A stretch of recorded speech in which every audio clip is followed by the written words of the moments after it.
What a great, great night. I really am running the best campaign, aren't I? The media's saying they haven't seen anything like this, not since Germany in the 1930s. As you just saw, Saturday Night Live opened this week's show with a recap of the week in American politics. Trump's wins on Super Tuesday. Pretty easy fodder for the comedians. And they aren't the only celebrities speaking out. Tashana Reed is here with that. So how did Saturday Night Live tackle this wild week in American politics? Well, SNL actually had a break for 2 weeks, so they had a lot to catch up on. So much material for the writers to work with, of course, after Super Tuesday especially. And I just want to show you some scenes from that. As we saw just earlier in that clip, a playoff of his press conference with SNL veteran Darrell Hammond, and a parody, of course, of New Jersey Governor Chris Christie over his shoulder. They had some fun exchanges there. And SNL alum Jason Sudeikis was back for a guest spot as Mitt Romney, another character we saw pop out this week. I want to share a scene from that. Take a look. Now, Governor, why have you decided to speak out against Donald Trump?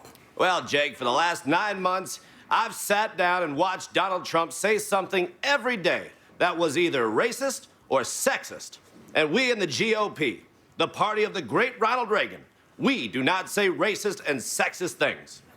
We imply them subtly over decades and decades of policy. So they definitely had a lot of fun with the week that was Donald Trump. And also another thing that was interesting was this, campaign ad that they tried to do, a little spoof ad. I can't even just describe it. I'm going to let you take a look at this. The media's been saying some pretty negative things about Donald Trump. But what are real Americans saying? The guy's a winner. He's authentic. So when people ask why you support Donald Trump, you just tell them. He's going to take our economy from here to here. I like that. He's not some cautious politician. He says what I'm thinking. So they had a lot of fun, and they did go there, of course, playing off of the endorsement from a former KKK leader. We've seen a lot of discussion around the racism at some of his rallies as well. So they did take it there, and Weekend Update also had a lot of fun with their headlines. Okay, so now this week, a lot of other celebrities, they're jumping on the anti-Trump bandwagon, right? Yeah, I mean, who isn't? Who isn't saying anything? We've read all of the articles about people trying to flee the U.S. They're coming to Canada. There's tons of fun articles around where to live if you're trying to escape. But it's been a continuous stream of celebrities speaking out. Another one that we can add to the list is Louis C.K. He wrote a letter to his fans Saturday and basically expressed why you should not be voting for Trump.